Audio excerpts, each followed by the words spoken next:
there, I'm Kathy Young, and yes, I look like the old woman who lives in a shoe, a much beloved book from Kurt Logan's youth.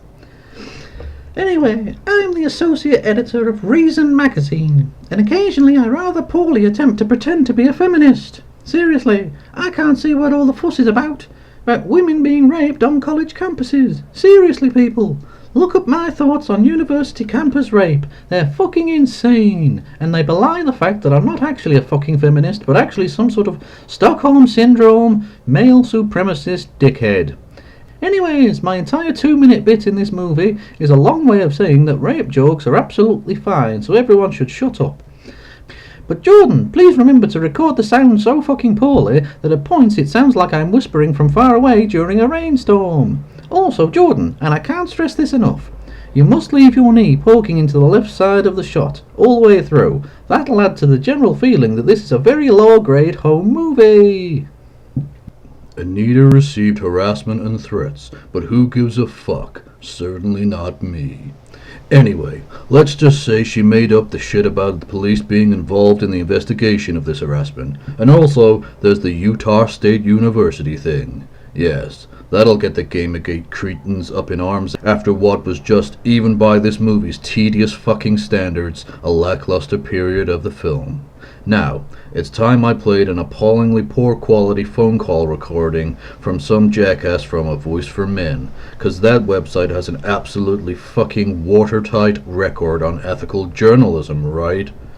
Seriously, for fuck's sake, it's no wonder I put this fucking god-awful movie behind a fucking paywall in order to hide this fucking shameful scar on Western culture that can only be described as the Sarkeesian effect.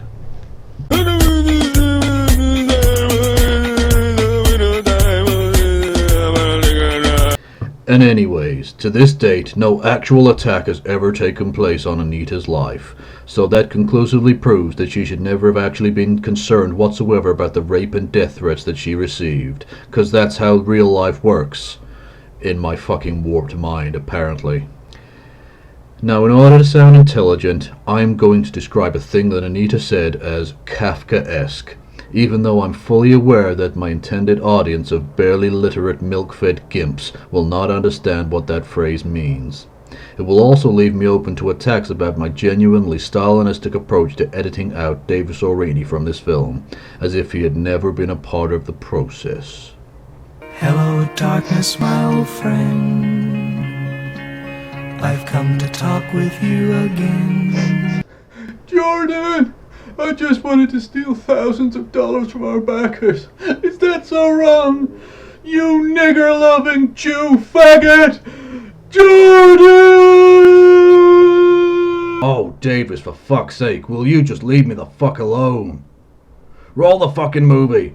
Roll the movie!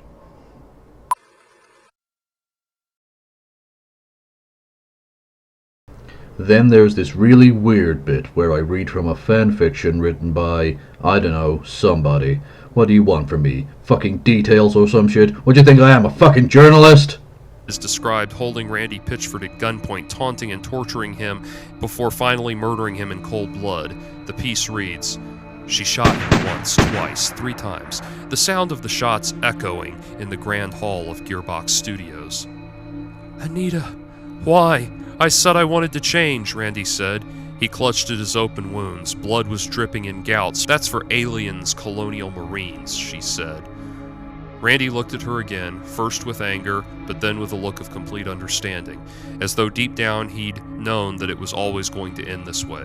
He sighed one last time, and then died. What did the real Anita have to say about this disturbing fanfiction? She said simply, "I think I kinda like it."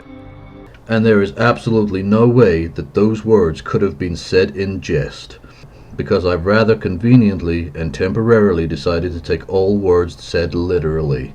So clearly she's totally the fucking bitch that I've been obsessively ranting about half naked on my sofa or in my bathtub for the last 2 fucking years.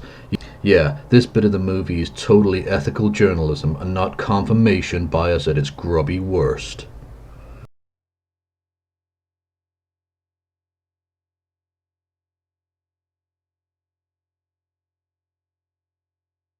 Hello there.